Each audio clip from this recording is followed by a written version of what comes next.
Connecticut Attorney General Chris Maddy, as well as former House Republican leader and former U.S. Senate candidate Themis Klarides. Thank you both so much for joining us here. Got to get to you, Themis. Of course, you poured a lot of time and effort into the primary here. Your reaction to the result that we're hearing from the Associated Press right now, are you surprised at the result?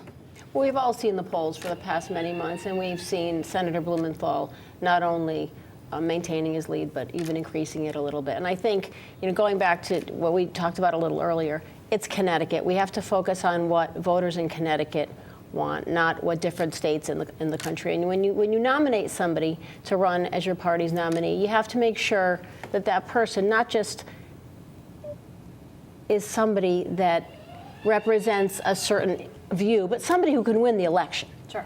Right? And unfortunately, I don't think that Leora's perspective, and it is certainly her right to have, but her perspective does not seem to be what the Connecticut voters were interested in, and that's why I don't think they wanted to make a change. And we could talk about that Trump endorsement for a while tonight, but I want to go to Chris. What do you think were the issues that were bringing so many voters out to support Senator Blumenthal, support an incumbent? A lot of people, the criticism against him was that he's been in office for so long and everyone wanted to see a change and a fresh face. Apparently more people disagreed with that viewpoint. Well, I think the problem is people know Senator Blumenthal so well and like him. I mean, he's been in public service in the state for decades. He's got a well-earned reputation for fighting for Connecticut families. He continued to do that in the Senate. I mean, he's been one of our most articulate voices on why the threat of a radical Supreme Court is so real. And on the other side, you have a relative newcomer who really embraced Donald Trump and his extreme positions, really engaged in some divisive rhetoric that I think a lot of people just thought was a turnoff. So, the main issue in this race, it seems to me, was just having a really steady hand in Senator Blumenthal, who's proven himself over the years to be a great public servant here in Connecticut. Themis, I'm curious of your opinion on closed primaries, because that's kind of why we are in this situation. Someone who's more fiscally conservative as yourself, more socially moderate as a Republican, kind of gets wedged out, is what we saw during the primary. Is that something that we need to look at as a state? I think we definitely do. I mean, and this has been a conversation that's been going on for several years on the Republican and Democrat side. I think we really need to consider open primaries in this state so people have the right to vote in nominating who's going to go up in November during an election, because you have to remember that almost half of the registered voters in Connecticut are unaffiliated voters. And I know the argument is, well, you should, if you registered a party, you can vote in a primary. But what's going forward in this state and many other states is a large amount of people are unaffiliated voters, especially in the Northeast and in different parts of the country. And they should have a voice in this, because what happens, you will end up having a very small percentage of registered voters nominating somebody.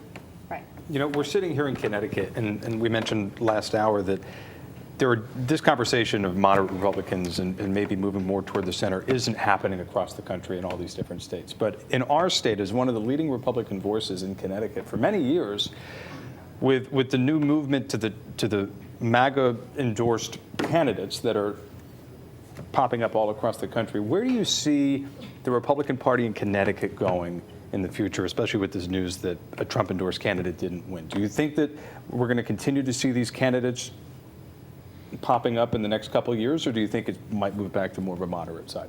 Well, first we need to see what the results are tonight. I mean, we have one race in, and I think it'll be very interesting and necessary to figure out what the answer to that question is. Do I think it's going to go away tomorrow? No, because former President Trump would like to run again.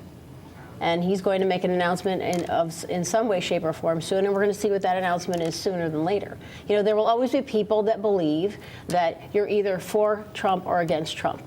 I'm a Connecticut Republican. I've served in this state for many years, and I believe in a common sense approach. I believe in smaller government. I believe in lower taxes. I believe in people making decisions on their own. And that's really what we believe in Connecticut as Republicans. So whether you support him or you don't support him, I think is unfortunately a sad commentary, because it's about what do you think is best for Connecticut. Chris, your opinion on the potential for President Trump to run, does that actually help you all in this election, the threat of that?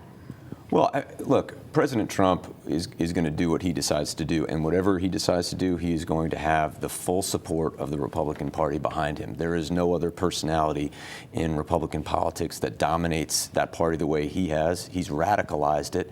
And, to be candid, If President Trump is at the top of the ticket, it's going to be a wipeout for Republicans here in Connecticut, and it probably gives Democrats the best chance of holding on to the White House because people, I think most people, unaffiliated voters, reasonable-minded Republicans really do want to turn the page on that brand of politics, not only the divisive nature, but the mismanagement of our relationships overseas, the poisoning of misinformation throughout our body politic, the support of an insurrection. That's not something that our country, I believe, is going to go for. But because Donald Trump wants to be at the center of attention, he's likely going to continue to hijack the Republican Party. All right, we want to move along here. All eyes, especially